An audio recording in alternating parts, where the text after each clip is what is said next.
Hello investors, कैसे हैं आप सब।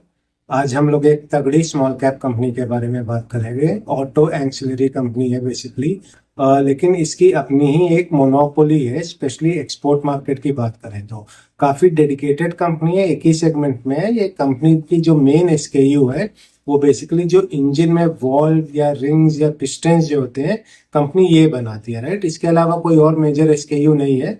तो बहुत ही स्पेसिफाइड सेक्टर में है और बहुत ही स्पेसिफिक इनके एसकेयूज भी है।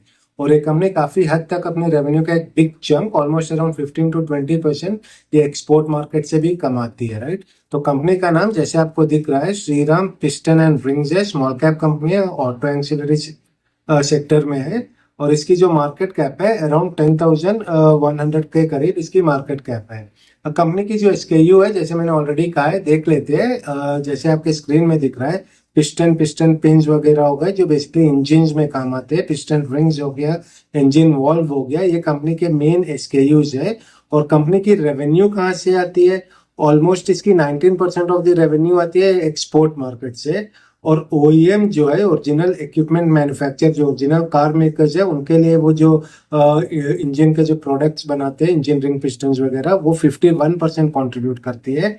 27% आफ्टर मार्केट जो स्पेयर पार्ट्स होती है, आफ्टर सेल स्पेयर पार्ट्स की जो मार्केट है, वहां से 27%। और बाकी जो 3% है वो नॉन ऑटोमेटिव एप्लीकेशन से ये कंपनी बनाती है। जो चंक है वो आ रहा है ओईएम सेक्टर से, और आफ्टर मार्केट से वो चंक ऑफ द, और export is also contributing very significantly, which is around 20%, right. अब कंपनी के जो की कस्टमर्स है, ये कौन हो गए? ये कंपनी के जो कस्टमर्स है, क्लाइंट बेस है, बेसिकली जितने भी ऑटोमोटिव इंडस्ट्रीज में कंपनियां हैं जो ऑपरेट कर रही है डोमेस्टिक और इंटरनेशनल मार्केट में, सारे ही है। एक ब्रीफ नजर डाल लेते हैं। जो कमर्शियल व्हीकल हो गई, जो बड़ी बड़ी गाड़ियां होती है, वेदर इट इज कमर्शियल और पैसेंजर, आपको दिख रहा है नाम, टाटा, महिंद्रा, फोर्स की हो गई, आइशर मोटर की हो गई, होंडाई की हो गई। ये सारे कमर्शियल है। टू व्हीलर्स में भी है, ट्रैक्टर्स में भी है, of highway industrial and genset में भी ये कंपनी की जो है सप्लाई करती है। ये कंपनी के बेसिकली ये सारे क्लाइंट बेस है। एक्सपोर्ट मार्केट पे एक नजर और डाल लेते हैं। एक्सपोर्ट मार्केट की जो रेवेन्यू ऑलमोस्ट 20% है, वो आपको दिख रही है। जो रिसेंट ईयर की, पिछले 3-4 साल की बात करें तो रेवेन्यू ऑलमोस्ट एक्सपोर्ट मार्केट से डबल हो गई है, राइट। और सारे दुनिया में ये एक्सपोर्ट कर रही है, whether it is Europe, South Africa, Middle East, North America, हर जगह ये एक्सपोर्ट कर रही है। अगेन इधर आपको दिख रहा है ये नंबर 1 एक्सपोर्टर है। Piston rings and engine valve है, इसके नंबर 1 एक्सपोर्टर है ये कंपनी इंडिया से। जो सबसे ज्यादा एक्सपोर्ट करती है यही कंपनी है। और ये ऑलमोस्ट 5 कॉन्टिनेंट में है और ऑलमोस्ट 45 कंट्रीज में ये अपने एक्सपोर्ट कर रही है। हम लोग बात कर रहे हैं श्रीराम पिस्टन की। तो इन्वेस्टर, ये हम लोगों ने एक जनरल इंफॉर्मेशन लिया कि कंपनी क्या करती है, कंपनी की मेन एसकेयू प्रोडक्ट क्या है, और इनकी अवेलेबिलिटी, ये एक्सपोर्ट मार्केट में कहाँ कहाँ है और डोमेस्टिक मार्केट में कौन कौन इनके सप्लायर है, ये सारे हम लोगों ने एक बेसिक इन्फॉर्मेशन ले ली है। अब जो सेगमेंट 2 है, वहां हम लोग कंपनी की फंडामेंटल एनालिसिस करेंगे। और फाइनली हम लोग कंपनी की आने वाले 1 सालों में स्टॉक प्राइस कहाँ तक जाएगी उस पर भी स्टडी करेंगे। तो सबसे पहले क्वार्टरली रिजल्ट, जैसे आपके स्क्रीन में दिख रहा है। पिछले 4 क्वार्टर की बात करें तो हर क्वार्टर में आपको हर नंबर ग्रीन में ही दिख रहा है। मतलब कंटिन्यूसली आपको सेल्स ग्रोथ भी दिख रही है और प्रॉफिट ग्रोथ भी दिख रही है, which is a very good sign. और काफी हाई डिजिट में दिख रही है, हाई डबल डिजिट में सेल्स ग्रोथ। लेटेस्ट क्वार्टर की ले ले तो जून में 17% की सेल्स ग्रोथ और 13% की प्रॉफिट ग्रोथ दिखी है, राइट। सेल्स ऑलमोस्ट 830 करोड़ की थी, प्रॉफिट 115 करोड़ की थी। मार्च में 22% and 31% respectively sales and profit growth. December में 20% एंड 43% रेस्पेक्टिवली। एंड सितंबर में 15% की सेल्स ग्रोथ एंड 56% की प्रॉफिट ग्रोथ। क्वार्टरली रिजल्ट में देखें तो काफी अच्छी आपको sales growth and profit growth आपको दिखी है पिछले 4 क्वार्टर की बात करें तो। अब एनुअल परफॉर्मेंस भी देख लेते हैं पिछले 4 सालों का। तो सबसे पहले अगर 3 साल की कैगर सेल्स ग्रोथ देखें तो 25% से ग्रो हुई है और प्रॉफिट ग्रोथ ऑलमोस्ट 71% से हुई है, विच मीन्स कंपनी काफी अच्छी तरह से मार्जिन को मेंटेन कर रही है। 23-24 की बात करें तो 18% से सेल्स ग्रोथ एंड 50% से प्रॉफिट ग्रोथ। 22-23 की बात करें तो 26% की सेल्स ग्रोथ एंड 79% की प्रॉफिट ग्रोथ। और उससे पहले वाला साल 2021-22 की बात करें तो ऑलमोस्ट 29% की profit growth, sales growth and 85% की प्रॉफिट ग्रोथ आपको दिखी है। तो sales and profit growth quarterly basis में देखें और एनुअल बेसिस में देखें, पिछले 3-4 साल की अगर अगर आप डेटा ले रहे हैं तो काफी कंसिस्टेंट ग्रोथ दिखी है, कहीं भी आपको डी ग्रोथ नहीं दिखी है। कुछ और मार्जिन की बात कर लेते हैं, प्रोमोटर्स होल्डर की जो पोजीशन है उस पर भी एक नजर डाल लेते हैं। मार्जिन ऑलमोस्ट 21%, 20% के करीब मेंटेन्ड है पिछले 4 क्वार्टर की बात करें तो, और नेट प्रॉफिट मार्जिन की बात करें वो भी 14-15 के करीब ही मेंटेन्ड है। एसेट की बात करें तो काफी अच्छी ग्रोथ दिखी है, 2020 में 740 करोड़ से एसेट बढ़ के अब हो गई है 934 करोड़ की। डेट टू इक्विटी थोड़ी बड़ी है, डेट 0.13 के रेशियो से बढ़ के 0.25 के रेशियो पे चली गई है। ऑब्वियसली एक्सपेंशन प्लान में कंपनी ने ठीक ठाक इन्वेस्ट किया है। प्रोमोटर होल्डिंग देख ले तो प्रोमोटर की होल्डिंग 47% की है, और रिटेल होल्डर्स जो है वो ऑलमोस्ट 39% की है, और जो DII एंड FII की होल्डिंग है वो बहुत ही नेग्लिजिबल है, 2% के करीब इनकी भी होल्डिंग दिख रही है। अब दोस्तों कंपनी की हिस्टोरिकल पी कैसे रही उस पर एक नजर डाल लेंगे, और उसके बाद हम लोग कंपनी की जो स्टॉक प्राइस मूवमेंट पिछले 3-4 साल में कहाँ तक गई है उस पर भी देख लेते हैं।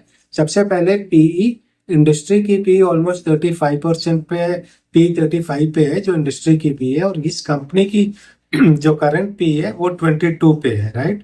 और इसी कंपनी की 3 साल की अगर एवरेज पी बात करें तो वो ऑलमोस्ट 12 की एवरेज पी है, श्रीराम कंपनी की हम लोग बात कर रहे हैं।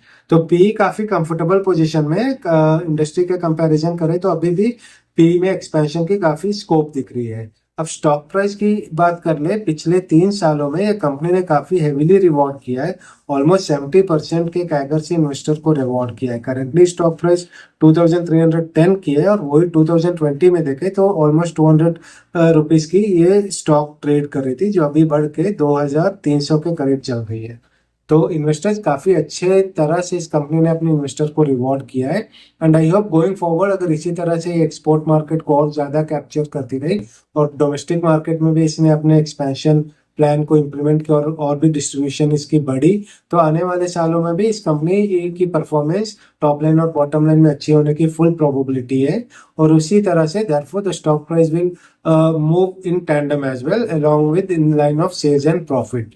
तो फाइनली इन्वेस्टर जो हम लोग की लास्ट सेगमेंट होते हैं, सारे डेटा के बेसिस पे हम लोग देखते हैं कि आने वाले 1 सालों में स्टॉक प्राइस कहाँ तक जा सकती है।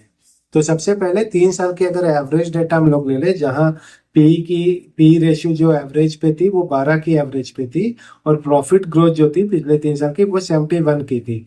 तो अगर हम लोग ये माने कि ये पी जो करंट पी है 22 से घट के 12 पे आ जाएगी, which is almost 50% fall in P, और प्रॉफिट ग्रोथ 70% पे ही रहेगी, तब आपको स्टॉक प्राइस में 8% की डी ग्रोथ दिखेगी, क्योंकि पी काफी गिर गई होगी। अगर ये प्ले आउट हो रहा है आने वाले 1 सालों में। सिनारियो 2 में हम लोग ये मान ले कि पी 22 पे ही मेंटेन रहेगी, और जो प्रॉफिट ग्रोथ है, जो लेटेस्ट क्वार्टर की प्रॉफिट ग्रोथ जो थी वो 13% की थी, यही आने वाले 1 साल में भी रहेगी, तो आपको स्टॉक प्राइस में ऑलमोस्ट 12% की अप्रिसिएशन दिखेगी। थर्ड सिनारियो जहां हम लोग थोड़े एग्रेसिव हो जाते हैं, ये मान के चले कि पी एक्सपैंड कर जाएगी, 22 से 35 पे चली जाएगी, which is the industry average, और ग्रोथ ऑलमोस्ट 30% से रहेगी, तो वहां स्टॉक प्राइस ऑलमोस्ट डबल हो जाएगी, तब 104% से बढ़ जाएगी, और स्टॉक प्राइस 4700 के करीब ट्रेड करते हुए आपको दिखेगी आने वाले 1 सालों में। करंट स्टॉक प्राइस 2300 के करीब है। और फाइनली थोड़ी सी कंजर्वेटिव अप्रोच ले ले, हम लोग ये मान के चले कि पी 25 पे रहेगी आने वाले 1 सालों में, इंडस्ट्री की 35 की है, और जो प्रॉफिट ग्रोथ है वो 30 पे मेंटेन रहेगी, तब भी आपको स्टॉक प्राइस में ऑलमोस्ट 46% की ग्रोथ दिखेगी। सर ये हम लोगों ने एक डिटेल एनालिसिस किया। श्रीराम पिस्टन एक स्मॉल कैप कंपनी है लेकिन तगड़ी कंपनी है, एक मोनोपोली कंपनी है as far as export is concern, सबसे बड़ी एक्सपोर्टर है इंडिया से to European and northern American, बाकी दुनिया में भी काफी जगह एक्सपोर्ट करती है। होप आपको ये पसंद आया होगा, लेकिन इसे आप just as an educational purpose ले, इस पर स्टडी जरूर करें, अपने जो फाइनेंशियल एडवाइजर है उनसे भी राय मशवरा करें, उसके बाद अगर कोई सीन बन रहा है इन्वेस्टमेंट का तो आप उस पर देखें, go ahead with your decision. लेकिन मेरा पर्पस था only to give you an educational information on this company. Hope आपको पसंद आई होगी स्टडी श्रीराम पिस्टन की। कोई भी फीडबैक हो, कोई भी क्वेरी हो तो please do let me know, I really respond to that, and looking forward to connect on some other video किसी और कंपनी के फंडामेंटल एनालिसिस के साथ। तब तक आप अपना ख्याल रखें, एंड बाय फॉर नाउ।